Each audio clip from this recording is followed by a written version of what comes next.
조선시대에도 좀비가 있었다? 많은 분이 드라마 킹덤을 보며 조선판 좀비 사태에 열광하셨죠. 그런데 여러분 그거 아십니까? 1670년 조선에 진짜 살아있는 지옥이 펼쳐졌다는 사실을요.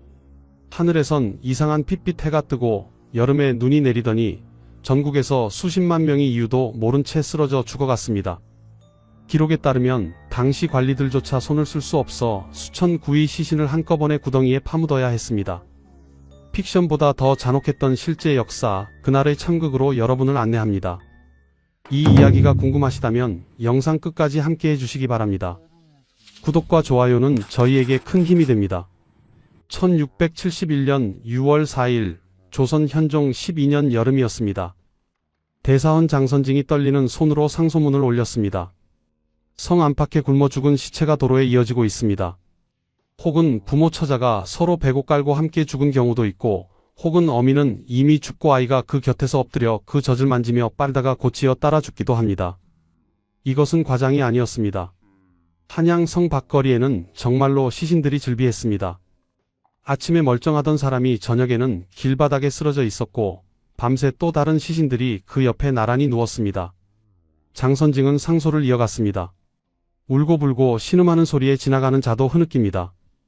더욱이 전염병은 날로 치솟아 열풍이 불꽃을 일으키는 듯한 기세입니다. 병에 걸리지 않은 사람이 드문데 걸렸다 하면 곧 성 밖에서 죽습니다. 사방이 연병이라 온통 움막을 지어 끝없이 펼쳐지니 참혹한 광경과 놀라운 심정을 이루 말할 수 있겠습니까? 그의 표현은 절박했습니다. 서울 밖의 죽어가는 참상은 이미 전쟁에 비길 바가 아닙니다. 임진왜란, 병자호란을 겪은 조선이었지만 이 광경은 전쟁보다 더 처참했습니다. 전쟁에서는 적어도 적군과 아군이 있었습니다. 하지만 1671년 한양에는 오직 죽음만이 있었습니다. 보이지 않는 적이 양방과 상로, 남녀노소를 가리지 않고 덮쳤습니다. 한성부에서는 급히 승려들을 동원했습니다. 관리들만으로는 시신을 수습할 수 없었습니다. 하급 관원들도 기근으로 제대로 일할 수 없는 상태였습니다. 승려들은 성 밖으로 나가 시신을 모았습니다. 수십 구, 수백 구, 수천 구, 한꺼번에 파묻었습니다. 한 곳이 아니었습니다. 여러 곳에서 수천 구씩 합동 매장이 이루어졌습니다. 훗날 세월이 흘러 도성을 정비할 때 한꺼번에 매장된 사람 해골 수천 구가 쏟아져 나왔다는 기록이 남아 있습니다. 과연 무엇이 조선을 이 지경으로 만들었을까요? 이 비극은 어떻게 시작되었을까요? 때는 1년 전으로 거슬러 올라갑니다. 1670년 조선 현종 11년 음력 1월 1일이었습니다. 새해 첫날 아침 한양 하늘에 이상한 현상이 나타났습니다. 속은 붉고 겉은 푸른 햇무리가 해를 둘러쌌습니다. 사람들은 고개를 들어 하늘을 바라보며 수군거렸습니다. 저것은 무슨 징조인가? 조선 사람들에게 햇무리와 달무리는 단순한 자연현상이 아니었습니다. 하늘이 보내는 경고였습니다. 대개 다음날 비가 내리거나 큰 먼지가 있다는 징조로 해석되었습니다. 1월 4일 이번에는 달무리가 나타났습니다. 그리고 놀랍게도 한 달 내내 햇무리와 달무리가 매일같이 관측되었습니다.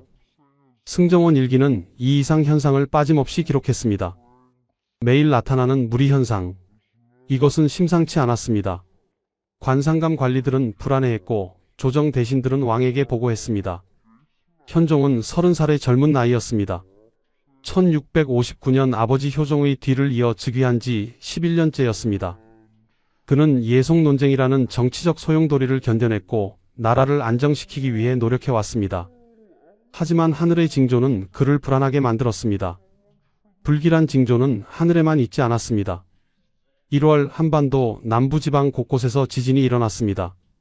지진 측량 기술이 없던 당시에 체감할 정도의 지진이니 결코 약하지 않았을 것입니다. 한두 곳이 아니었습니다. 여러 곳에서 연쇄적으로 지진이 발생했습니다. 땅이 흔들리고 기와가 떨어졌습니다. 사람들은 겁에 질렸습니다. 그리고 동시다발적으로 한반도 북부와 중부에서 전염병이 조금씩 퍼지기 시작했습니다.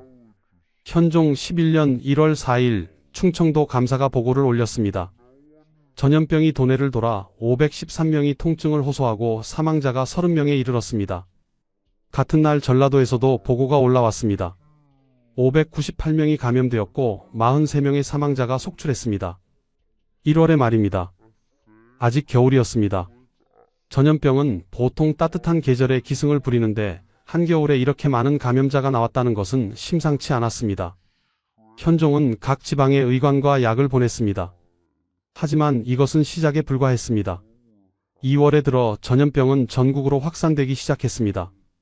평안도, 경상도, 함경도에서 차례로 보고가 올라왔습니다. 감염자가 늘고 사망자가 늘었습니다.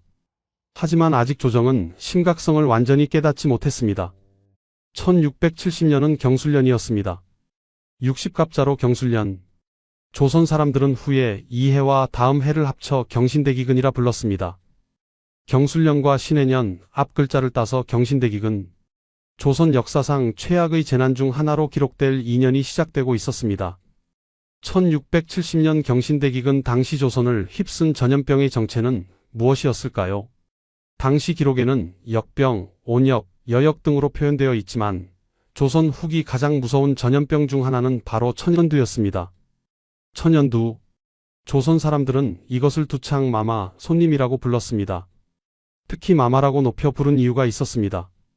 너무 무서워서 함부로 이름을 부를 수 없었기 때문입니다. 마치 중전 마마나 동국 마마를 대하듯 공손하게 모셔야 했습니다. 마마신이 일단 집에 들어오면, 즉 천연두에 걸리면 말 그대로 마마를 접대하듯이 극진히 모시면서 곱게 나가주기만을 빌 수밖에 없었습니다. 천연두는 왕족과 천민을 가리지 않았습니다. 치사율이 약 30%에 달했고 어린아이의 경우 감염되면 80%가 죽었습니다. 살아남더라도 얼굴과 몸에 곰보 자국이 남았습니다. 조선시대 관리들의 초상화를 모은 진신화 상첩을 보면 22명 중 5명의 얼굴에 마마 자국이 선명하게 남아 있습니다. 영조 50년인 1774년 묵과에 합격한 18명의 초상화 중에서도 3명에게 천연두 흉터가 있었습니다. 이것이 당시 현실이었습니다. 천연두를 앓고 살아남은 사람이 그만큼 많았다는 뜻입니다. 왕실도 예외가 아니었습니다. 1418년 정월 태종의 아들인 성령대군이 완두창에 걸려 죽었다는 기록이 조선왕조실록에 남아 있습니다. 이것이 조선왕조실록에 기록된 왕족의 천연두 사망 사례 중 가장 이른 것입니다. 그 후로도 계속되었습니다. 1678년 숙종 4년 9월 8일이었습니다. 도성 아래에서 두창이 크게 번졌습니다. 대신들이 아뢰었습니다. 조사들로 하여금 궁궐중에 출입하는 자는 모두 피하게 하며 정시도 창덕궁의 인정전으로 옮겨 설치하게 하소서. 왜 이런 조치를 취했을까요? 숙종실록은 이렇게 설명합니다. 임금이 두창을 앓은 적이 없기 때문이다. 천연두는 한 번 앓고 나면 면역이 생겨 다시 걸리지 않습니다. 하지만 한 번도 앓지 않은 사람은 언제든 걸릴 수 있었고 걸리면 죽을 수도 있었습니다. 그래서 왕이 천연두를 앓지 않았다면 궁궐 출입을 통제하고 심지어 과거 시험 장소까지 옮겨야 했습니다. 왕조차 천연두 앞에서는 피해야 했습니다. 한 달 후인 1680년 10월 18일 더 심각한 일이 벌어졌습니다. 왕비인 인경왕후가 두창에 걸린 것입니다. 숙종실록은 기록합니다.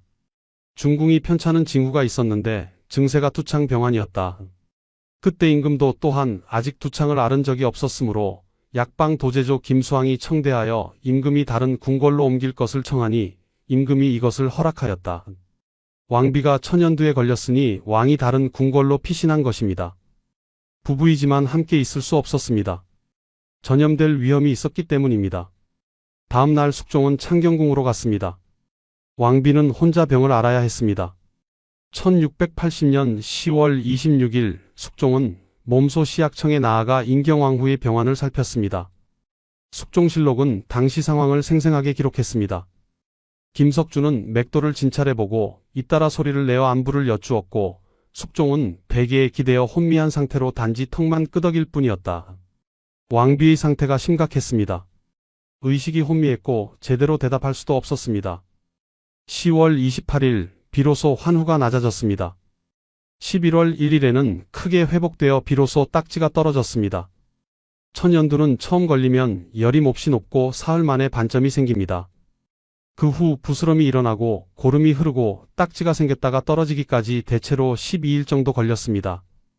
인경왕후는 이 과정을 거쳐 살아났습니다. 하지만 딱지가 저절로 떨어지기 전에 가려움에 긁어서 떼면 곰보 자국이 생겼습니다. 왕비조차 이 흉터를 피할 수 없었을 것입니다.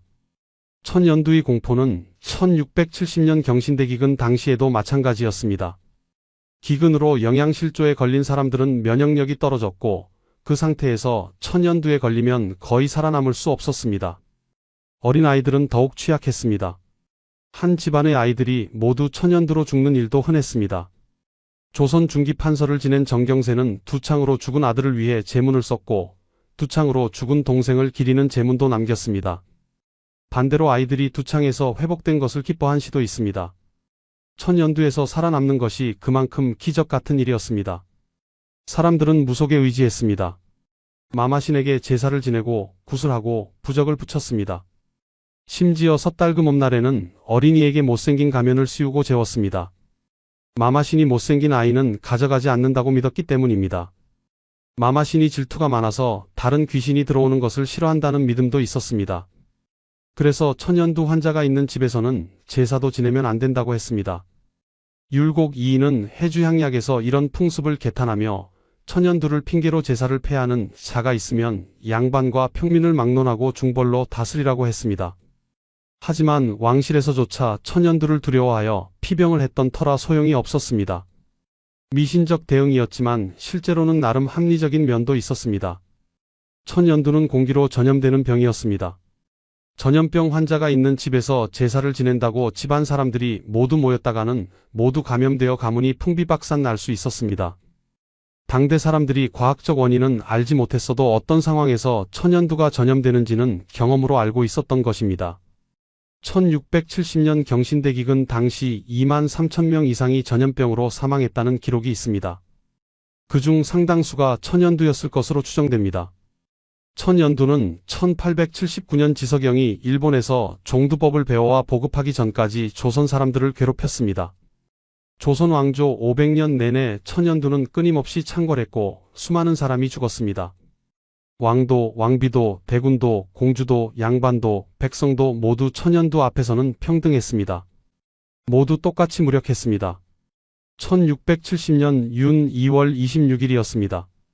봄을 앞둔 이 시점에 한양의 아침부터 눈이 내리기 시작했습니다. 2월에 눈이 내리는 것은 이상한 일이 아니었지만 이날의 눈은 달랐습니다. 정오가 되자 팥 크기만 한 우박이 하늘에서 떨어졌습니다. 사람들은 놀라 집 안으로 숨었습니다. 이틀 후 경상도에서도 같은 일이 벌어졌습니다. 우박이 쏟아졌습니다. 3월에 들어서도 비가 오지 않았습니다. 봄 가뭄이 시작된 것입니다. 새 작물을 파종해야 할 계획은 접어야 할 판이었습니다. 우물과 냇가의 물이 마르기 시작했습니다. 농민들은 하늘을 보며 한숨을 쉬었습니다. 비가 와야 할 때 비가 오지 않았습니다. 그런데 이런 상황에 평안도 6고을에서는 서리가 내렸습니다. 봄인데 서리가 내렸습니다. 냉해가 예상되었습니다. 씨앗을 뿌려도 얼어 죽을 판이었습니다. 4월에 들어 상황은 더욱 악화되었습니다. 4월 초순까지 연이어 서리와 우박이 내렸습니다. 곡식의 싹이 죽었습니다. 목화와 삼배도 모두 피해를 입었습니다. 심지어 3월에 눈이 내리는 기현상까지 보였습니다. 하늘이 완전히 미쳐버린 것 같았습니다. 평안도 감사 민유중이 형 민정중에게 보낸 편지가 남아 있습니다. 1670년 5월의 편지였습니다. 그는 이렇게 썼습니다. 올해는 정말 이상합니다. 계절이 뒤바뀌었습니다. 여름이 다가왔지만 비는 여전히 오지 않았습니다. 5월, 6월 가뭄은 계속되었습니다. 전국의 농민들은 절망했습니다. 이대로 가면 올해 농사는 완전히 망하는 것이었습니다. 농사가 망하면 어떻게 될까요? 굶주림이 찾아옵니다. 그런데 6월 말 상황이 또 바뀌었습니다. 강력한 태풍이 전국을 휩쓸었습니다. 가뭄에서 홍수로 급변한 것입니다. 집이 무너지고 도로가 유실되었습니다. 사람들이 떠내려갔습니다. 간신히 자라던 곡식들이 폭우에 쓸려갔습니다. 그리고 태풍이 지나간 자리에 메뚜기떼가 나타났습니다. 엄청난 규모의 메뚜기떼가 하늘을 뒤덮었습니다. 메뚜기들은 남아있던 곡식을 먹어치웠습니다.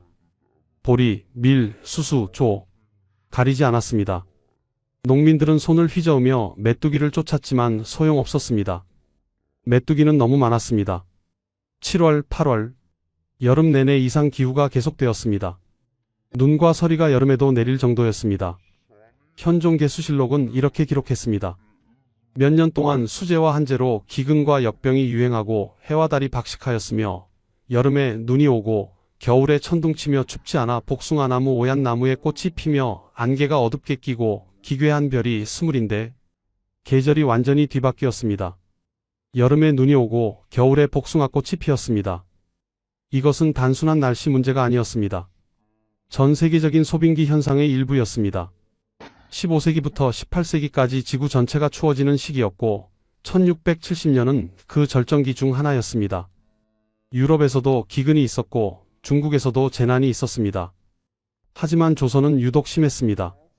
그리고 전염병은 이 모든 재난 속에서 더욱 기승을 부렸습니다. 사람들은 아직 최악이 무엇인지 몰랐습니다. 1670년 6월부터 전염병이 본격적으로 폭발했습니다. 감염자가 기하급수적으로 늘어났습니다. 1월에 충청도 513명, 전라도 598명이었던 감염자 수가 2월에는 전국으로 번졌습니다. 3월에는 평안도, 경상도, 제주도까지 확산되었습니다. 불과 2달 만에 한반도 전역으로 퍼진 것입니다. 한양 성 안팎에는 유민들이 속출했습니다. 굶주림과 전염병을 피해 고향을 떠난 사람들이었습니다. 그들은 진흙탕 길바닥에 쓰러졌습니다. 고열로 온몸이 불덩이가 되어 비틀거리다가 결국 쓰러졌습니다. 살려주십시오. 그들은 외쳤습니다. 하지만 지나가는 행인들은 고개를 돌렸습니다. 저놈도 역병에 걸렸다. 누군가의 외침에 사람들은 달아났습니다. 아무도 가까이 가지 않았습니다. 전염병은 무서웠습니다. 전염병의 정체를 아무도 몰랐습니다. 당시 조선에서는 전염병을 역병, 온역, 여역, 역질 등으로 불렀습니다. 간이벽 온방언해에서는 환자를 모질게 고통스럽게 한다는 점에서 모딘 병이라고도 불렀습니다. 하지만 구체적으로 어떤 병인지는 알 수 없었습니다. 발진티푸스일 수도 있었고 장티푸스일 수도 있었습니다. 유행성 독감일 수도 있었고 이질일 수도 있었습니다. 아니면 여러 전염병이 동시에 퍼진 것일 수도 있었습니다. 증상은 다양했습니다. 어떤 사람은 고열에 시달렸고 어떤 사람은 설사와 구토를 했습니다. 어떤 사람은 온몸에 발진이 났고 어떤 사람은 기침이 멈추지 않았습니다. 공통점은 하나였습니다. 빠르게 전염되고 많은 사람이 죽었습니다. 의원들도 손을 들었습니다. 치료법이 없었습니다. 한약재를 쓰기도 했고 침을 놓기도 했습니다. 하지만 효과가 없었습니다. 아니, 약재조차 구하기 어려웠습니다. 기근으로 모든 것이 부족했습니다. 약초도 부족했고 의원도 부족했습니다. 왕실에서는 각 지방의 의관을 파견했습니다. 하지만 전국에 퍼진 전염병을 감당하기에는 턱없이 부족했습니다. 사람들은 무속에 의지했습니다. 역신이 화가 나서 병을 내린다고 믿었습니다. 여제를 지냈습니다. 역신에게 제사를 드렸습니다. 무당을 불러 구슬했습니다. 부적을 붙였습니다. 하지만 전염병은 멈추지 않았습니다. 9월에 들어 또 다른 재앙이 찾아왔습니다. 우역이 발생한 것입니다. 소에게 퍼지는 전염병이었습니다. 지금으로 치면 구제역 같은 것이었습니다. 황해도에서만 9월 한 달 동안 8,418마리가 죽었습니다. 경기도에서는 3,500마리가 죽었습니다. 10월에는 1,800마리가 더 죽었습니다. 11월에는 2,350마리가 죽었습니다. 황해도에서는 도합 22,165마리의 소가 죽었습니다. 대략 전체 농가의 4%가 소를 잃었다고 추정됩니다. 소는 단순한 가축이 아니었습니다. 농사를 짓는 핵심 도구였습니다. 소가 없으면 밭을 갈 수 없었습니다. 밭을 갈 수 없으면 농사를 지을 수 없었습니다. 농사를 지을 수 없으면 굶어 죽었습니다. 백성들은 절망했습니다. 병에 걸리면 죽고 병에 안 걸려도 굶어 죽는다. 이것이 1670년 조선 백성들의 심정이었습니다. 10월 말 폭풍우가 또 한 차례 전국을 휩쓸었습니다. 경상도에서는 이듬해 수확해야 할 밀과 보리씨가 말라버렸습니다. 11월 전염병의 기세는 수그러들기는커녕 더욱 거세졌습니다. 여름에도 눈과 서리가 내릴 정도였던 이해의 겨울은 유난히 혹독했습니다. 1670년 한 해 동안 냉해, 가뭄, 수해, 풍해, 병충해 등 총체적인 자연재해에 시달린 조선은 전국 360개 고을이 대흉작이었습니다. 360개 고을이면 사실상 조선 팔도 전역이었습니다. 예전 기근은 한쪽이 기근이면 한쪽은 평년 수준이거나 풍년이었습니다. 그래서 식량을 융통할 수 있었습니다. 하지만 이 해만은 달라도 너무 달랐습니다. 어디에도 식량이 없었습니다. 겨울이 찾아왔습니다. 혹독한 추위였습니다. 눈이 내렸고 바람이 불었습니다. 거리로 나선 유민들이 얼어 죽는 사태가 빈번했습니다. 그들은 집도 없었고 옷도 없었고 식량도 없었습니다. 그저 거리를 헤매다가 추위에 얼어 죽었습니다. 아침이 되면 거리 곳곳에 얼어 죽은 시신들이 널려 있었습니다. 유민들은 살기 위해 무슨 짓이든 했습니다. 남의 옷을 빼앗았습니다. 심지어 시신의 옷을 벗겨 입었습니다. 죽은 사람은 추위를 느끼지 못하니 산 사람이 입어야 한다고 생각했습니다. 도둑질이 횡행했습니다. 전라도 감사 오시수가 치게 했습니다. 기근의 참혹이 올해보다 더 심한 때가 없었고 남방의 추위도 올 겨울보다 더 심한 때가 없었습니다. 굶주림과 추위가 몸에 절박함으로 서로 모여 도둑질을 하고 있습니다. 그리하여 집에 조금이라도 양식이 있는 자는 곧 겁탈의 우환을 당하고 몸에 베옷 한 벌이라도 걸친 자도 또한 강도의 화를 당하고 있습니다. 그는 더 충격적인 보고를 이어갔습니다. 심지어는 무덤을 파서 관을 뻐개고 고장을 파내어 여미를 훔치기도 합니다. 죽은 사람이 입고 있던 수의를 훔치는 것이었습니다. 살아있는 사람의 옷을 빼앗는 것도 모자라 죽은 사람의 옷까지 벗겨갔습니다. 인간성이 무너졌습니다. 천륜이 무너졌습니다. 전국에서 폐륜적인 사건들이 속속 보고되었습니다. 부모들이 아이를 도랑이나 강물에 던져버렸습니다. 아이를 먹여 살릴 수 없었습니다. 차라리 버리는 것이 낫다고 생각했습니다. 아이를 나무둥치에 묶어놓고 가기도 했습니다.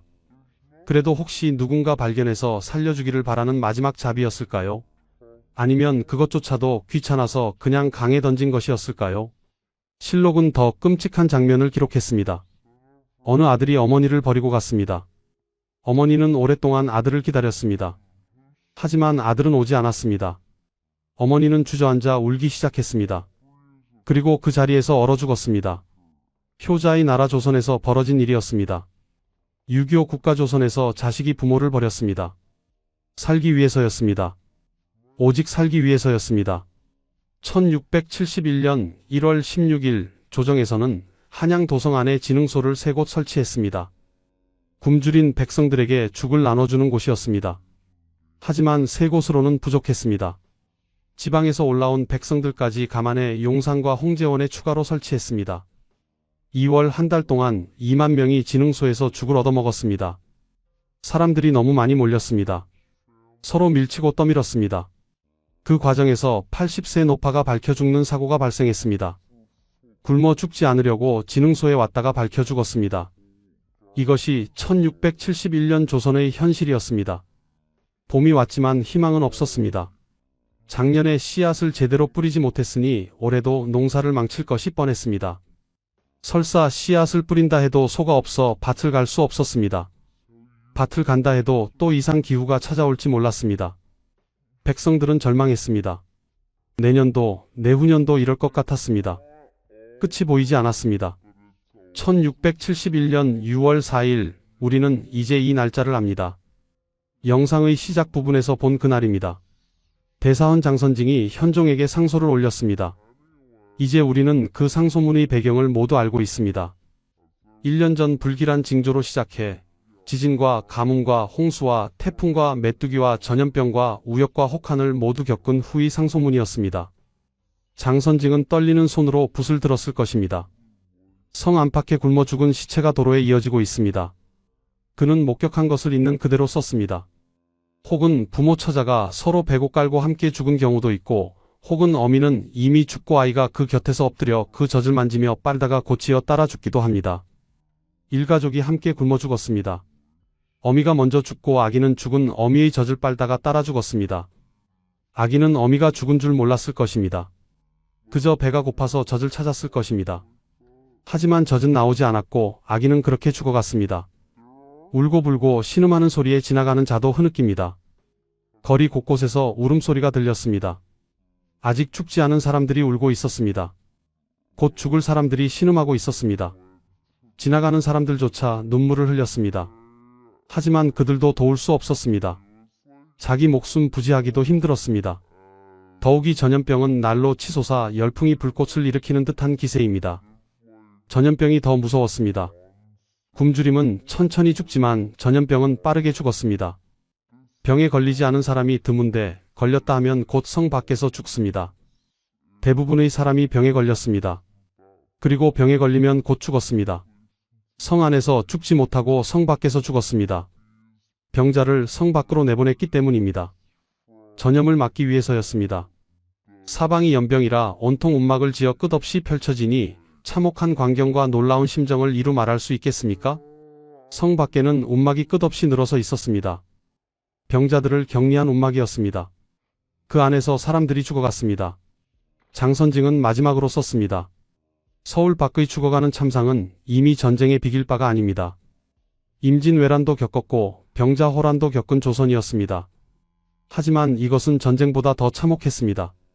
현종은 이 상소문을 읽고 무엇을 느꼈을까요? 그는 1670년 5월 2일 이미 자책한 바 있었습니다. 현종계수실록은 그의 말을 기록했습니다. 가엾은 우리 백성들이 무슨 죄가 있단 말인가? 아, 허물은 나에게 있는데 어째서 재앙은 백성들에게 내린단 말인가?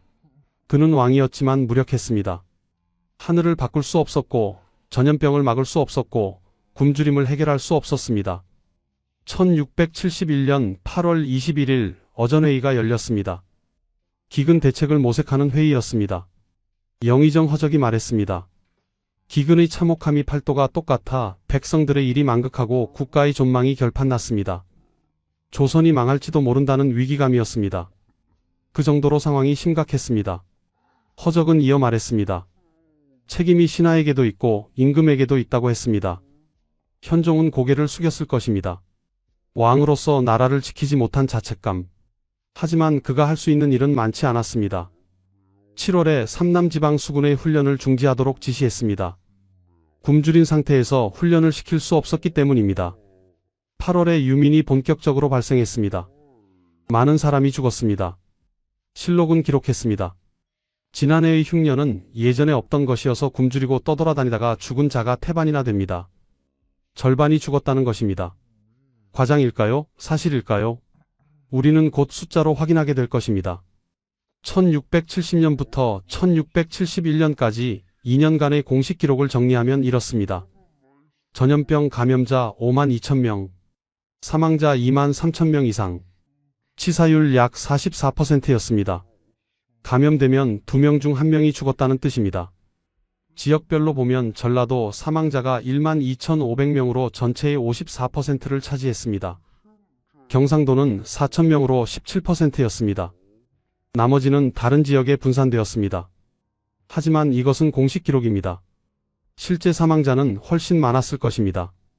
당시 행정력이 마비된 상태에서 모든 감염자와 사망자를 집계할 수 없었습니다. 특히 산골이나 외딴 지역의 경우 보고조차 되지 않았을 가능성이 높습니다. 전염병만이 아니었습니다. 기근으로 인한 아사자가 더 많았습니다. 추정치는 다양합니다. 보수적으로는 수십만 명, 많게는 100만 명까지 추정됩니다. 당시 조선의 인구가 약 1200만 명에서 1600만 명 정도였으니 최소 수퍼센트에서 최대 8% 정도의 인구가 2년 만에 사라진 것입니다. 이것을 현대로 환산하면 어떻게 될까요? 2020년 기준 대한민국 인구가 약 5200만 명입니다. 8%면 약 400만 명입니다. 2년 만에 400만 명이 죽는다고 상상해 보십시오. 그것이 1670-1671년 조선의 현실이었습니다. 한양에서만 수천 구의 시신이 합동 매장되었습니다. 여러 차례에 걸쳐 수천 구씩 묻었습니다. 정확한 숫자는 알 수 없지만 기록에 따르면 수천 구라는 표현이 반복됩니다. 훗날 세월이 흘러 도성을 정비할 때 한꺼번에 매장된 해골 수천 구가 쏟아져 나왔다고 합니다. 땅을 파니 뼈가 나왔습니다. 한두 구가 아니었습니다. 수천 구였습니다. 그들은 누구였을까요? 이름도 없이 죽어간 사람들이었습니다. 조선 왕조 500년간 역병 기록은 총 1455건이 있습니다. 평균적으로 1년에 2-3건의 전염병 기록이 있다는 뜻입니다. 500년 중 160개년, 즉 32%의 해에 역병이 발생했습니다. 3년에 한 번꼴로 전염병이 돌았습니다. 그 중에서도 경신대기근 시기는 특히 심각했습니다. 현대의 코로나19와 비교해 보겠습니다. 2020년부터 2022년까지 전 세계 코로나19 사망자는 약 680만 명으로 추정됩니다. 전 세계 인구 78억 명의 약 0.087%입니다. 반면 1671년 조선은 인구의 최소 2%에서 최대 8%가 사망했습니다. 비율로 따지면 코로나19보다 훨씬 치명적이었습니다. 물론 당시에는 의료기술이 발달하지 않았고 위생관념도 부족했습니다. 하지만 그것을 감안하더라도 엄청난 수치입니다. 경신대기근은 단순히 자연재해가 아니었습니다. 소빙기라는 전 지구적 기후 변화, 그로 인한 농업 생산성 저하, 영양실조로 인한 면역력 저하, 그리고 전염병의 창궐이 복합적으로 작용한 결과였습니다. 한 가지 요인만으로는 이렇게 많은 사람이 죽지 않았을 것입니다. 하지만 모든 것이 동시에 일어났습니다. 가뭄, 홍수, 태풍, 메뚜기, 우역, 전염병, 혹한 하나하나만으로도 재앙인데 모두 함께 찾아왔습니다. 그리고 조선은 무너졌습니다.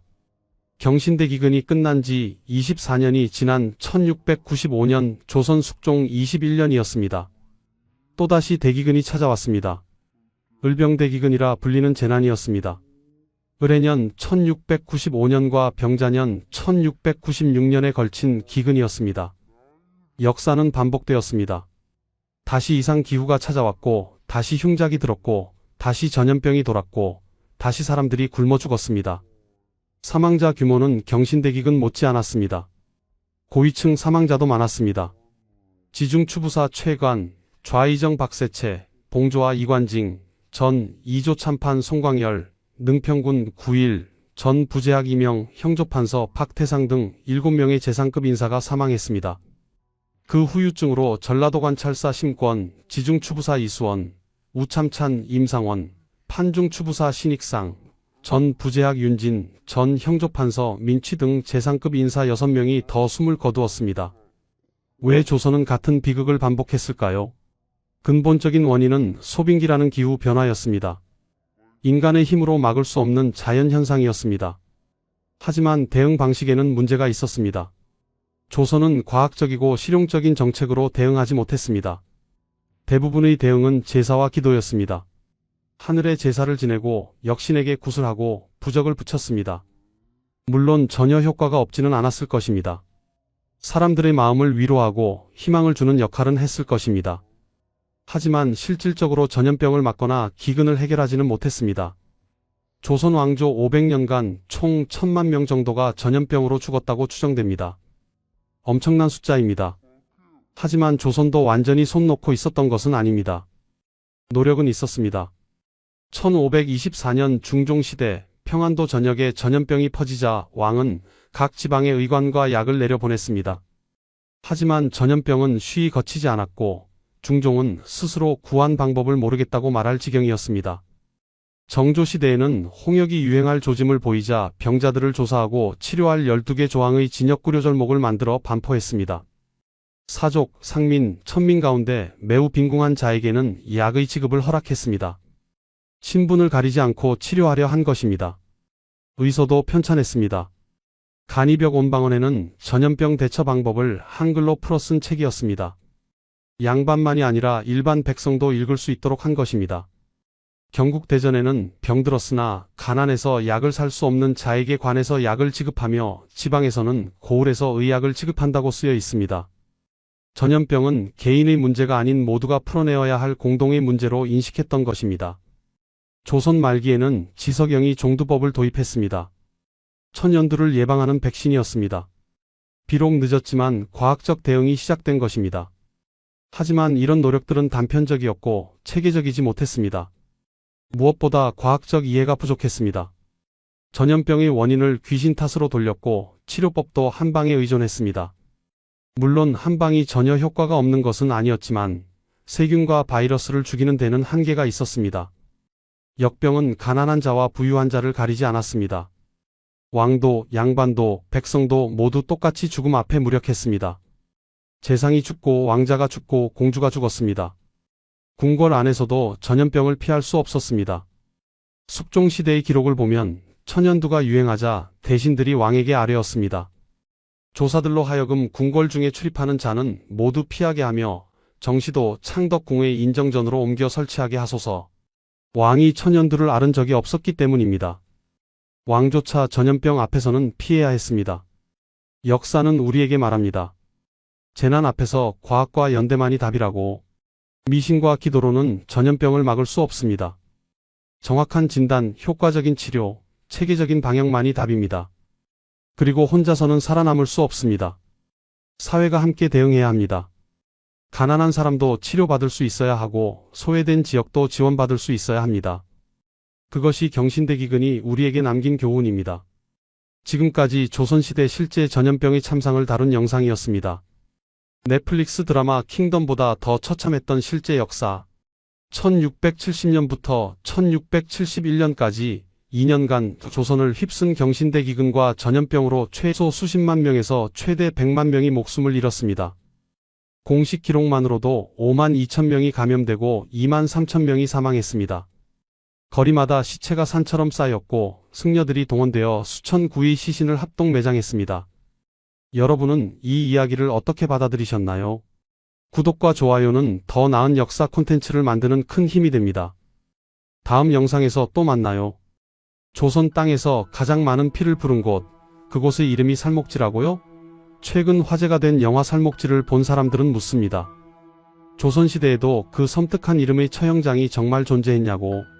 하지만 역사학자들은 하나같이 입을 모아 말합니다. 그런 처형장은 기록에 없다고요.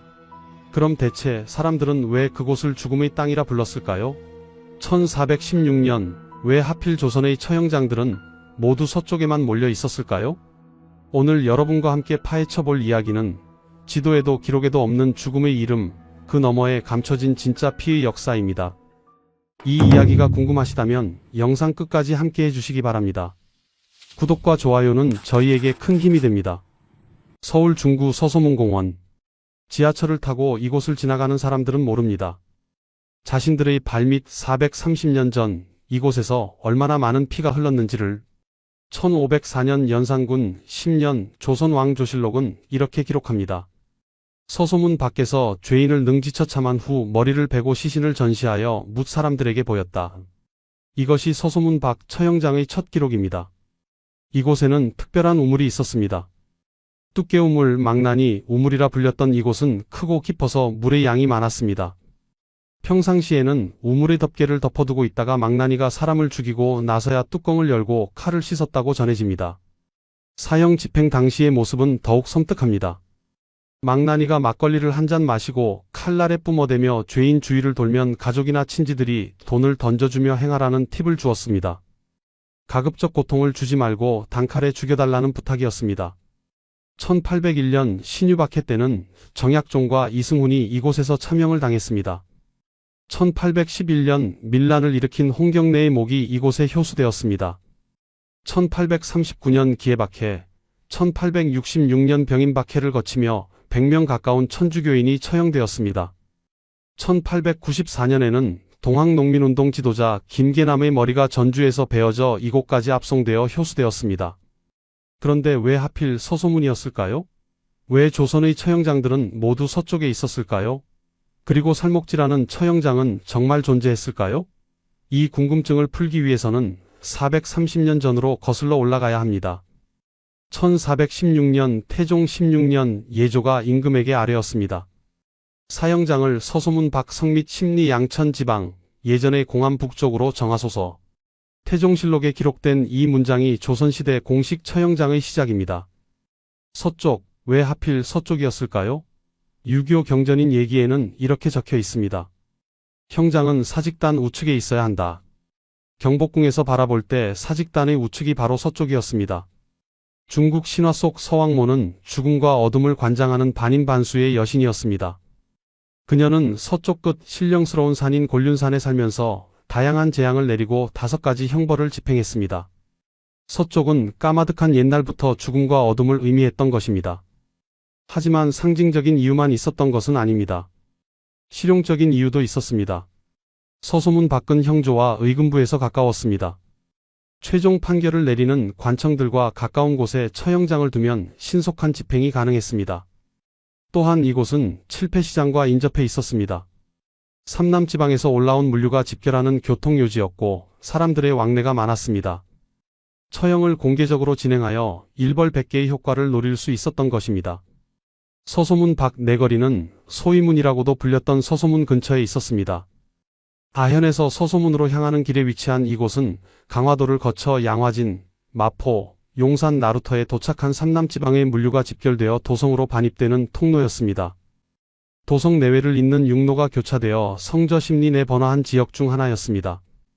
이러한 위치적 특성으로 서소문 밖 내거리는 17세기 후반에서 18세기에 칠패시장과 서소문 밖 시장이 서로 이어지며 번성의 종루가상, 이현과 함께 한양의 대표적 시장으로 성장했습니다. 당시 서소문 밖과 칠패시장에서는 시전상인 외에도 평시서에 등록되지 않은 난전상인들에 의한 활발한 상행위가 이루어졌는데 특히 어물과 채소의 거래량이 많았습니다. 바로 이런 번화한 곳에서 공개 처형을 진행했던 것입니다. 만 백성이 보는 앞에서 죄인의 목을 베고 그 머리를 며칠 동안 매달아 두는 것, 이것이 조선의 사형제도였습니다. 조선시대 사형은 단순하지 않았습니다. 죄의 경중에 따라 4가지 등급으로 나뉘었습니다. 가장 낮은 등급은 사사형이었습니다. 임금이 죄인에게 사약을 내려죽게 하는 형벌입니다. 신분이 높은 양반이나 왕족에게 체면을 차려주는 방식이었습니다. 그 다음이 교수형입니다. 목을 매달아 죽이는 형벌이지만 시신은 온전했습니다. 세 번째가 참형입니다. 칼로 목을 베어 죽이는 형벌입니다. 참형은 다시 2가지로 나뉘었습니다. 대시참형은 가을과 겨울을 기다려 형을 집행하는 방식이고 부대시참형은 때를 가리지 않고 즉시 형을 집행하는 방식이었습니다.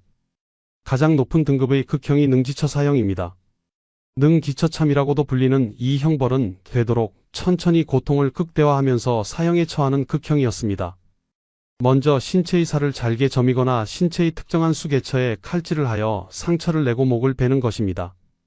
능지처사에 처한 자는 그 시체의 매장까지도 허용되지 않았고 목과 사지를 전국 팔도에 조리 돌렸습니다. 이 4가지 사형 중에서 사사형과 교수형은 비공개형이었습니다. 전옥소 등 감옥 내부의 특별한 처형장에서 사무적이고 능숙하게 처리되었습니다. 1878년 프랑스 선교사 리델의 기록에 따르면 효수형이 감옥 내 특별한 처형장에서 비공개로 집행되었다고 합니다. 형이 집행되고 나면 감옥에 남은 죄수들은 밥알 한 톨도 삼키지 못할 정도로 정신적 공황에 빠졌고 죽은 죄수의 귀신이 붙을까봐 밖을 향해 연달아 침을 뱉는 이상 행동을 보였다고 합니다. 반면 참형과 능지처 사형은 공개형이 원칙이었습니다. 만 백성이 보는 앞에서 처형을 진행하여 경각심을 주는 것이 목적이었습니다. 대시참형은 형률의 적용을 받아 형조, 포도청, 의금부가 집행을 맡았고 군율 적용을 받는 부대시참형은 군 관련 기관이 형 집행을 맡았습니다. 처형 장소도 각각 달랐습니다. 비공개 사형은 감옥 내부에서 이루어졌지만 공개 사형은 서소문 밖, 새남터, 당곡에, 양화진, 시구문 밖 등 여러 곳에서 이루어졌습니다. 서소문 밖은 일반 사형수들이 주로 처형되던 곳이었습니다. 새남터는 성직자나 지도층 신자들의 처형이 이루어진 곳입니다. 당곡에는 상인들의 요청으로 일시적으로 처형장이 옮겨진 곳이고 양화진은 프랑스 함대와 관련된 사건으로 천주교인들이 처형된 곳입니다. 시구문 밖 지금의 미아리 일대는 모반죄인들이 처형되던 곳이었습니다. 1891년 2월 6일 영국의 화가이자 여행가인 아놀드 세비지 랜도어는 시구문 밖에서 진행된 처형 장면을 목격했습니다. 궁궐로 쳐들어가는 별난을 기도하다가 체포된 이근흥, 윤태선, 승려 가허 등 7명이 참수되어 효수되었습니다. 처형을 맡은 군대는 총어영이었고 처형 장소는 시구문 밖의 지금의 미아리 일대였습니다. 이렇게 조선시대 사형은 죄의 경중, 신분, 범죄의 종류에 따라 처형 방법과 장소가 엄격히 구분되어 있었습니다. 서소문 밖 내거리에서 처음 능지처참 기록이 나타난 것은 1504년 연산군 10년의 일입니다. 이후 서소문 밖 형장에서는 참형뿐만 아니라 효수경중도 이루어졌습니다. 효수경중이란 목을 베어 머리를 매달아 무사람을 경계하는 것입니다. 뚝개우물은 이곳의 상징적인 존재였습니다. 우물이 크고 깊으며 물의 양이 많아 늘 흘러내려 평상시에는 우물의 덮개를 덮어두고 있다가 망나니가 사람을 죽이고 나서야 뚜껑을 열고 칼을 씻었습니다. 사형 집행 당시 망나니가 막걸리를 한 잔 마시고 칼날에 뿜어대며 죄인 주위를 돌 때 가족이나 친지들이 돈을 던져주며 행하라는 팁을 주었습니다. 가급적 고통을 주지 말고 단칼에 베어달라는 부탁이었습니다. 망나니는 조선시대 사형 집행인을 말합니다. 워낙에 천한 일을 하는 자들이라서 이들 사형 집행인과 집행 장면에 대해서는 남아있는 기록이 별로 없습니다.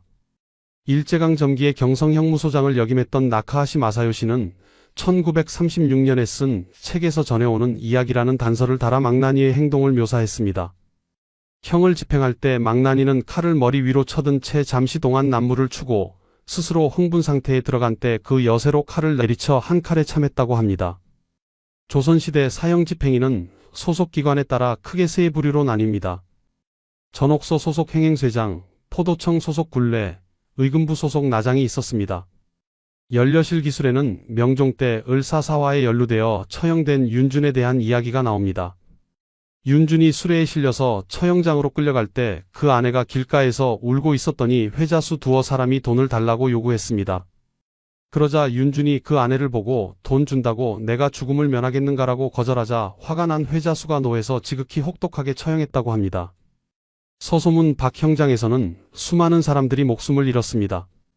1801년 신유박해 때는 다산 정약용의 셋째 형인 정약종을 비롯해 이승훈, 최창현, 강환숙 등 20명이 목숨을 잃었습니다. 1811년에는 밀란을 일으킨 홍경래의 목이 서소문 박 내거리에 걸렸습니다. 1839년 기해박해와 1866년 병인박해를 거치면서 100명 가까운 천주교 신자들이 처형된 것으로 알려졌습니다. 지금은 서소문 공원이 된 처형장 자리에 현양탑을 세웠고 인근에 있는 중림동 약현성당에 서소문 순교성지 전시관이 자리 잡고 있습니다. 1894년에는 동학농민운동을 일으킨 지도자 중 한 명인 김계남의 목이 효수되었습니다. 김계남은 전주에서 참형을 당한 뒤 머리만 압송되어 이곳에 효수되었습니다. 19세기 말 조선을 방문한 이사벨라 비숍은 비극적인 필치로 서소문 박 사형장을 묘사했습니다. 범죄인들이 목이 잘리기 위해 통과하는 문이 있다.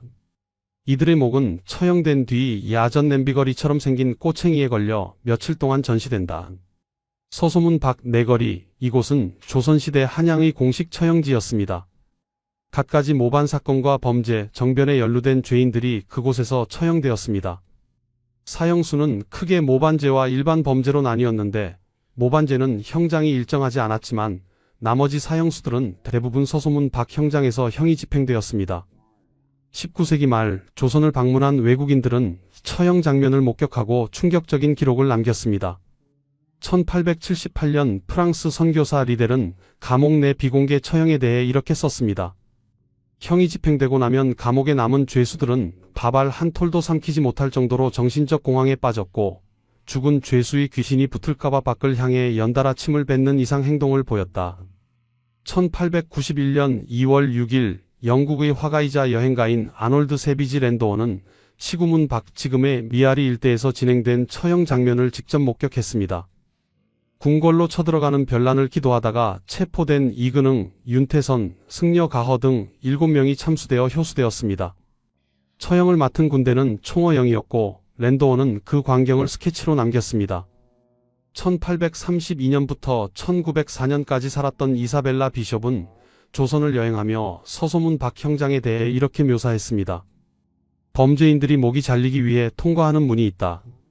이들의 목은 처형된 뒤 야전 냄비거리처럼 생긴 꼬챙이에 걸려 며칠 동안 전시된다.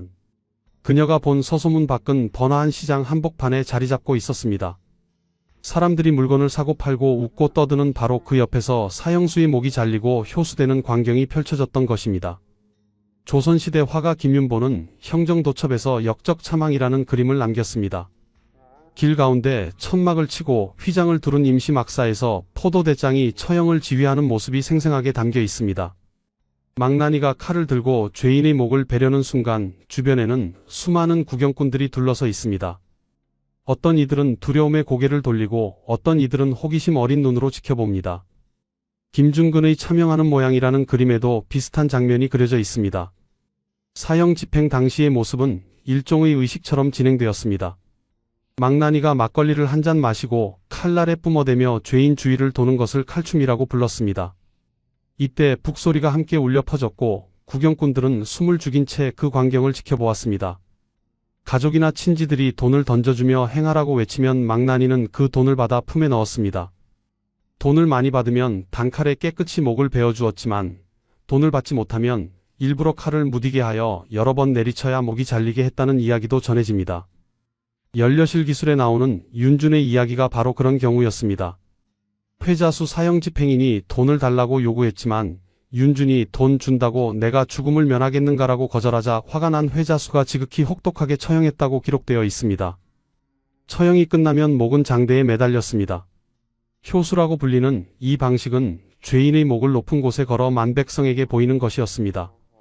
적게는 3일에서 길게는 수십일 동안 목이 매달려 있었고 까마귀와 까치들이 날아와 쪼아 먹었습니다. 여름철에는 악취가 진동했고 겨울철에는 얼어붙은 목이 바람에 흔들렸습니다. 시신은 형장 한쪽에 버려졌습니다.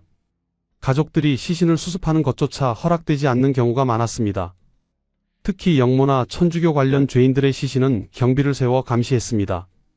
하지만 용감한 신자들이나 가족들은 밤을 틈타 시신을 몰래 수습했습니다. 김대건 신부의 시신을 수습한 이민식 빈첸시오가 바로 그런 경우였습니다. 17세의 소녀는 파수 군졸의 눈을 피해 40일이 지난 후에야 시신을 빼내는 데 성공했고 닷새밤 동안 산길로만 걸어 안성 미리네까지 운구했습니다. 1839년 기해박해 때 순교한 앵베르 주교와 모방 샤스탕 신부의 시신도 20일 후 용감한 신자들이 수습하여 노고산에 안장했습니다. 황사영의 백서와 조선 신자들이 북경 주교에게 보낸 서한에는 이런 기록이 있습니다. 순교자의 머리는 장대에 매달렸고 시신은 5날 5밤 동안 그대로 버려져 있었다. 그러나 매일 밤 찬란한 빛이 시신 위에 나타났다가 사라지곤 하였다. 신앙의 눈으로 본 기적의 기록입니다. 처형장은 공포의 장소였지만 동시에 신앙의 증거가 이루어지는 장소이기도 했습니다. 죽음 앞에서도 신념을 굽히지 않는 사람들이 있었고 그들의 마지막 모습은 구경꾼들의 마음에 깊은 인상을 남겼습니다. 어떤 이들은 조용히 기도하며 죽음을 맞이했고 어떤 이들은 마지막 순간까지 자신의 신앙을 외쳤습니다. 형장의 풍경은 시대의 어둠을 보여주는 동시에 인간 정신의 위대함을 증명하는 장소이기도 했습니다. 한강변에 있는 새남터는 조선 초기부터 군사훈련장인 연무장이었습니다. 새남터라는 이름은 이곳이 북쪽 한강변의 노들나루터 인근에 위치한 얕은 모래 언덕이라 억새와 나무가 많기 때문에 붙여진 이름입니다. 이곳은 조선 초기부터 군사들이 무예를 단련하는 연무장과 중죄인의 처형장으로 이용되었습니다. 조선 후기 천주교 박해 때 서소문 박 처형장에서 주로 평신도들을 처형했다면 이곳에서는 성직자나 지도층 신자들의 처형이 이루어졌습니다. 군문효수란 국사범을 군법에 따라 처단하고 그 목을 군문에 걸어 본보기를 보이는 극형입니다. 1801년 신유 박해 때 중국인 주문모 신부가 새남터의 첫 순교자가 되었습니다. 주문모 신부는 새남터로 압송되어 군문효수형을 당했습니다. 1839년 기해박해 때는 제2대 조선교구장 앵베르 주교와 모방 신부, 샤스탕 신부가 순교했습니다. 이들은 주문모 신부와 마찬가지로 군문효수를 당해 그 머리가 장대에 매달리게 되었고 그 시신은 3일 동안 백사장에 버려진 채로 있었습니다. 그러나 20일 후 용감한 신자들의 노력으로 시신이 수습되어 노고산에 안장되었습니다. 황사영의 백서 81행과 1811년 조선 신자들이 북경 주교에게 보낸 서한에는 이렇게 기록되어 있습니다. 순교자의 머리는 장대에 매달렸고 시신은 5날 5밤 동안 그대로 버려져 있었다. 그러나 매일 밤 찬란한 빛이 시신 위에 나타났다가 사라지곤 하였다. 망나니들의 칼춤과 북소리가 함께 어우러진 형장의 모습은 1839년의 기해박해 때 재현되었습니다. 프랑스 선교사로는 처음 한국 땅을 밟은 성 앵베르 주교, 성 모방과 샤스탕 신부가 이곳에서 순교한 것입니다. 1846년 병호박해 때는 한국인 최초의 신부인 김대건 신부가 처형을 당했습니다. 1866년 병인박해 때는 프랑스 신부 9명이 처형되어 병인 양요의 원인이 되기도 했습니다. 현재 새남터 순교성지에는 새남터 기념성당이 자리 잡고 있습니다. 새남터에서는 모두 수십 명의 성직자와 지도층 신자들이 순교했습니다. 이곳은 서소문 박과 더불어 조선시대 가장 중요한 순교 성지가 되었습니다. 1821년 8월 21일 충청남도 당진 솔매마을에서 한 아이가 태어났습니다. 김재준과 고 우르술라의 아들 김대건입니다. 1836년 6월 경기도 용인의 어느 산골 마을에 프랑스 신부 피에르 모방이 나타났습니다. 천주교 박해를 피해 들어온 사람들이 사는 마을이었습니다. 모방은 이 마을에서 미사를 드리고 사람들에게 세례를 주었습니다. 그가 세례를 준 사람 중에는 세례명이 김안드레아라는 15세 소년이 있었습니다. 그 소년이 바로 김대건입니다. 모방은 김대건을 주의 깊게 살펴보았습니다. 소년은 똑똑했고 성격이 굳세었으며 진실한 신앙심을 갖고 있었습니다. 1836년 7월 김대건은 모방에게 예비 신학생으로 뽑혀 한성으로 올라갔습니다. 그해 12월 김대건, 최양업, 최방재 등 세 신학생은 모방 신부의 소개장을 가지고 마카오로 유학을 하러 갔습니다. 그들은 중국 북경을 거쳐 7개월 만에 마카오에 도착했습니다. 마카오에는 프랑스 신부들이 운영하는 파리외방 전교회가 있었습니다. 김대건은 몸이 약했던 탓에 늘 잔병 치레를 해야 했지만 서양 학문과 성서를 체계적으로 열심히 배웠습니다. 1845년 8월 17일 김대건은 중국 상해 김가항성당에서 사제품을 받았습니다. 한국인 최초의 사제가 된 것입니다. 그로부터 2주일 뒤인 8월 31일 상해를 출발하여 제주에 표착했다가 10월 12일 충청도 강경을 통해 귀국했습니다. 11월부터 서울과 경기도 용인 일대에서 활동했습니다. 1846년 5월 프랑스 선교사들의 해상 입국로를 개척하기 위해 황해도로 갔습니다. 5월 13일 마포를 출발하여 황해도로 갔으며 백령도 인근에서 중국 배를 만나 편지를 전달한 뒤 순이도 등산진에 도착했다가 6월 5일 관군에 체포되었습니다. 해주 가명과 서울 포도청에서 문초를 받는 과정에서 천주교 사제 신분과 해외 유학 사실이 밝혀지고 국금을 어긴 사실이 드러났습니다. 학식이 출중했던 김대건은 옥중에서 몇몇 대신의 부탁으로 세계 지리에 관한 책을 만들었고 영국에서 만든 세계 지도를 라틴어 실력을 발휘하여 우리말로 옮기고 색칠하기도 했습니다. 김대건이 옮긴 지도는 헌종에게 바쳐졌습니다. 일부 대신들은 김대건의 박학다식함을 아깝게 생각하여 구명운동을 벌였습니다. 하지만 김대건이 신학공부와 사목을 위해 외국인들과 접촉한 사실로 처벌해야 한다는 영의정 권돈인의 주장에 따라 1846년 9월 15일 조선에서 금하던 천주교를 믿는다는 죄로 참수형을 선고받았습니다. 1846년 9월 16일 날이 밝아왔습니다. 김대건은 한강변에 있던 새남터 형장으로 끌려갔습니다. 그는 그곳에서 자신의 신앙을 위해 목숨을 바쳤습니다. 그때 그의 나이 25세, 천주교 신부로 활동한 지 불과 1년 남짓한 기간이 지났을 뿐이었습니다. 신봉승 사극작가에 따르면 김대건은 1846년 9월 16일 새남터에서 12명의 사형집행인에 의해 참수되었으며 목이 군문에 걸려 효수되었습니다. 본래 양심수의 시체는 3일 이내 가족이 찾아가도록 되어 있지만 김대건의 시체는 참수된 자리에 파묻고 경비를 두어 지키게 했습니다. 당시 17세의 소년 이민식 빈첸시오는 파수 군졸의 눈을 피해 김대건 신부 순교 40일이 지난 후에 시신을 한강 새남터 백사장에서 빼내는 데 성공했습니다. 그리고는 시신을 안거나 업으며 험한 산길로 밤에만 걸어서 닷새 만에 자신의 고향 선산이 있는 지금의 경기도 안성시 양성면에 도착하여 무사히 안장시킬 수 있었습니다. 이곳이 바로 오늘날 미린의 성지입니다. 김대건은 1925년 7월 5일 교황 비오 11세에 의해 시복되었고 1984년 5월 6일 한국 천주교 103위 성인의 으뜸으로 선정되었습니다. 한국 최초의 사제이자 헌신적인 순교자의 상징으로 사후부터 현재까지 많은 곳에서 추모의 대상이 되고 있습니다. 1839년 기해박해가 거의 끝나갈 무렵 이상한 일이 벌어졌습니다. 주로 새남터와 서소문 밖에서 이루어졌던 천주교 신자들에 대한 처형이 서울 용산의 당고개에서 행해지게 된 것입니다. 이는 다가오는 설날 대목장을 방해하지 않도록 처형장을 옮겨달라는 상인들의 요구에 따른 것이었습니다. 서소문 밖 내거리가 아닌 다른 곳으로 처형지를 옮겨달라고 요청해 한강가로 조금 나간 당고개에서 신자들을 처형한 것입니다. 1839년 음력 12월 27일과 28일 이틀간 당고개에서 10명이 참수형을 받았습니다. 27일에는 이성래를 비롯해 박종원, 홍병주, 권진희, 이경희, 손소벽, 이인덕 등 7명이 다음 날에는 홍영주, 최영희, 이문우 등 3명이 순교했습니다. 이 10명 중 9명은 1984년 교황 요한 바오로 2세에 의해 성인품에 올랐습니다.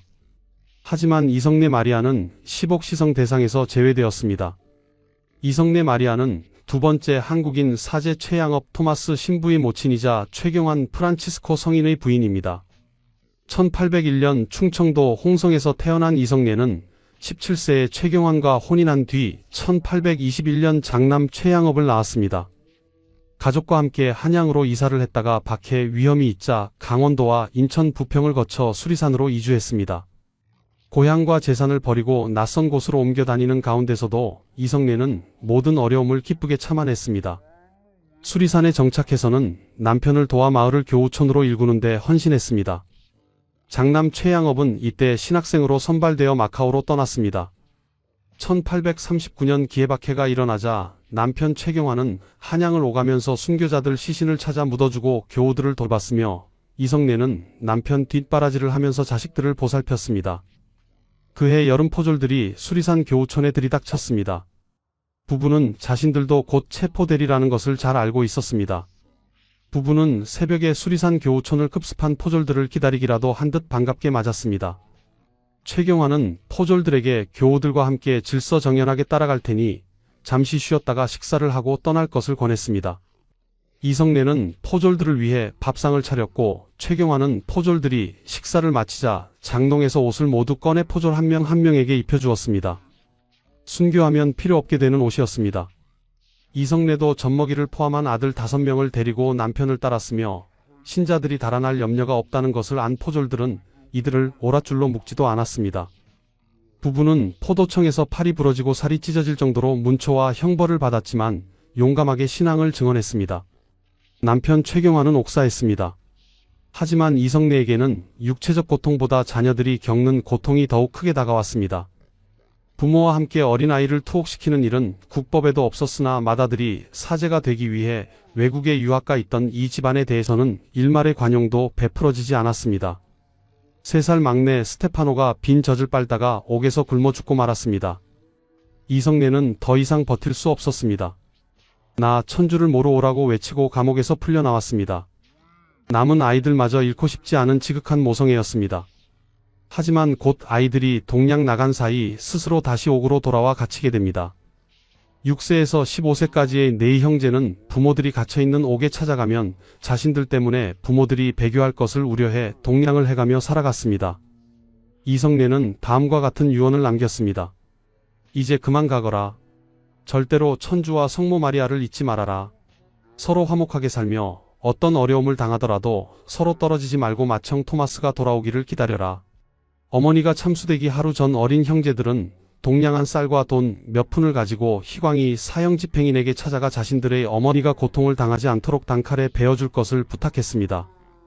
이에 감동한 희광이는 밤새 칼을 갈아 그 약속을 지켰습니다. 1840년 1월 31일 이성내는 동료 신자들과 함께 형장으로 정해진 단고개로 끌려가 참수로 순교했습니다. 안온하고 평화로운 얼굴이었다고 합니다. 당시 그녀의 나이는 39세였습니다. 순교한 이성내 마리아는 일시적이나마 배교한 사실 때문에 1984년 시성에서는 제외되었지만 2014년 8월 16일 광화문 광장에서 프란치스코 교황에 의해 시복되었습니다. 양화지는 지금의 서울 마포구 합정동 일대입니다. 이곳 또한 한양에서 강화가 통하는 교통의 요지였고 한강의 조운을 통해 삼남지방에서 올라온 쇠곡을 저장했다가 재분배하던 곳이었습니다. 사람들의 통행이 많아 본보기로서는 적격인 장소였습니다. 1866년 병인 양요 당시 프랑스 함대가 정박했던 곳이 바로 양화진이었습니다. 실제로 박해를 피해 중국으로 망명한 조선 사람들이 프랑스 함대의 물길 안내원으로 고용되기도 했습니다. 그래서 프랑스 함대가 정박했던 양화진에서 천주교 신자들을 처형함으로써 그들의 책임을 확실히 묻고 일벌백계의 본보기를 보이고자 했던 것입니다. 이곳에서는 모두 170여 명의 신자들이 순교했습니다. 현재 국가사적으로 지정된 절두산 성지에는 1966년 병인 박해 100주년을 기념해 절두산 순례성당과 순교기념관이 지어졌습니다. 2019년 6월 1일 서울 중구 서소문 밖 내거리에 서소문성지 역사박물관이 개관했습니다. 지상의 역사공원과 지하의 정화상 기념경당을 비롯한 문화복합 공간입니다. 조선시대 목숨을 다한 이를 위로하고 오늘을 사는 시민에게 위안과 평화의 공간을 제공하는 콘솔레이션 홀이 있습니다. 지하 3층 상설전시관. 오래된 미래에서는 조선 후기 천주교, 서학, 동학 등 다양한 종교와 사상을 만날 수 있습니다. 서소문 역사공원에는 조선시대 국가 공식 처형장소로서의 면모를 확인할 수 있는 뚝개 우물터가 있습니다. 우물이 크고 깊으며 물의 양이 많아 늘 흘러내려 평상시에는 우물의 덮개를 덮어두고 있다가 망나니가 사람을 죽이고 나서야 뚜껑을 열고 칼을 씻었다는 그 우물입니다. 1984년 한국 천주교 창설 200주년이 되던 해 5월 6일 교황 요한 바오로 2세는 서소문 밖 내거리에서 순교한 44명을 성인으로 시성했습니다. 2018년 9월 서소문 밖 내거리 순교성지를 포함한 서울 속 천주교 순례길은 세계에 유례가 없는 박해와 순교, 자발적 신앙 수용의 특별한 역사성을 바탕으로 아시아 최초의 교황청 승인 국제순례지로 거듭났습니다. 새남터 순교성지에는 새남터 기념성당이 자리 잡고 있습니다. 당곡의 순교성지는 2008년에 철거되었다가 2011년에 신계역사공원이 조성되고 그 안에 순교성지가 다시 문을 열었습니다. 절두산 순교성지에는 1966년 병인박해 100주년을 기념해 절두산 순례성당과 순교기념관이 지어졌습니다. 그렇다면 살목지는 어디에 있었을까요?